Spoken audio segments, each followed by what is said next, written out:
ಶ್ರೀಲಂಕಾದಲ್ಲಿ ಸರ್ಕಾರದ ವಿರುದ್ಧ ಪ್ರತಿಭಟನೆಯ ಕಿಚ್ಚು ಹೆಚ್ಚಾಗ್ತಾ ಇದೆ. ಪ್ರತಿಭಟನೆಗೆ ಶ್ರೀಲಂಕಾ ಮಾಜಿ ಕ್ರಿಕೆಟಿಗರು ಕೂಡ ಸಪೋರ್ಟ್ ಅನ್ನ ಮಾಡ್ತಿದ್ದಾರೆ.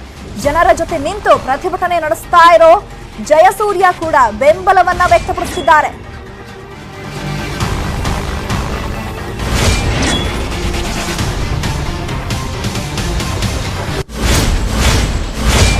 ಕೊಲಂಬೋದ ಸ್ಟೇಡಿಯಂ ಬಳಿ ಪ್ರತಿಭಟನಾಕಾರರು ಜಮಾವಣೆಗೊಂಡಿದ್ದಾರೆ. ಅಂತಾರಾಷ್ಟ್ರೀಯ ಗಮನ ಸೆಳೆಯೋ ಸಲುವಾಗಿ ಹೋರಾಟವನ್ನ ಮಾಡ್ತಿದ್ದಾರೆ ಪ್ರತಿಭಟನಾಕಾರರು.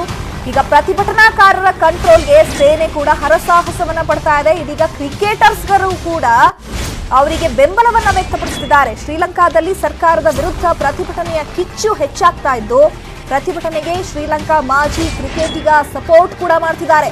ಜನರ ಜೊತೆ ನಿಂತು ಪ್ರತಿಭಟನೆಯನ್ನ ನಡೆಸುತ್ತಿದ್ದಾರೆ ಜಯಸೂರ್ಯ. ಅವರು ಕೂಡ ಬೆಂಬಲವನ್ನ ವ್ಯಕ್ತಪಡಿಸಿದ್ದಾರೆ. ಕೊಲಂಬೋದ ಸ್ಟೇಡಿಯಂ ಬಳಿ ಪ್ರತಿಭಟನಾಕಾರರು ಜಮಾವಣೆಗೊಂಡಿದ್ದಾರೆ.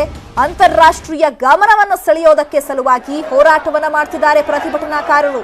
ಪ್ರತಿಭಟನಾಕಾರರನ್ನ ಕಂಟ್ರೋಲ್ಗೆ ತರೋದಕ್ಕೆ ಸೇನೆ ಕೂಡ ಹರಸಾಹಸವನ್ನ ಪಡ್ತಾ ಇದೆ. ಬಟ್ ಯಾವುದೇ ರೀತಿಯಲ್ಲಿ ಯೂಸ್ ಆಗ್ತಿಲ್ಲ. ಆ ರೀತಿಯಾದಂತಹ ಉದ್ವಿಗ್ನ ವಾತಾವರಣ ನಿರ್ಮಾಣವಾಗಿದೆ.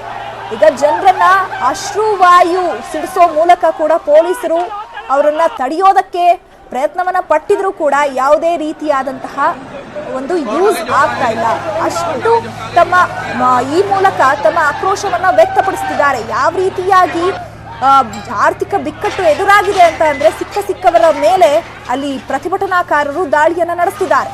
ಪೊಲೀಸರು ಕೂಡ ಅವರನ್ನ ಕಂಟ್ರೋಲ್ ಮಾಡೋದಕ್ಕೆ ಹರಸಾಹಸವನ್ನ ಪಡ್ತಿದ್ದಾರೆ.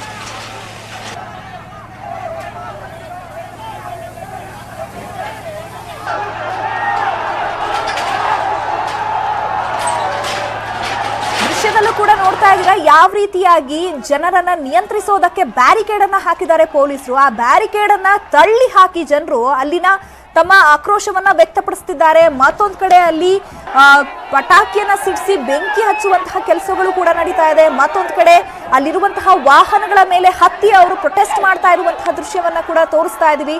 ದಿನದಿಂದ ದಿನಕ್ಕೆ ಕ್ಷಣದಿಂದ ಕ್ಷಣಕ್ಕೂ ಕೂಡ ಈ ಒಂದು ಪರಿಸ್ಥಿತಿ ಉದ್ವಿಗ್ನವಾಗ್ತಾ ಇದೆ.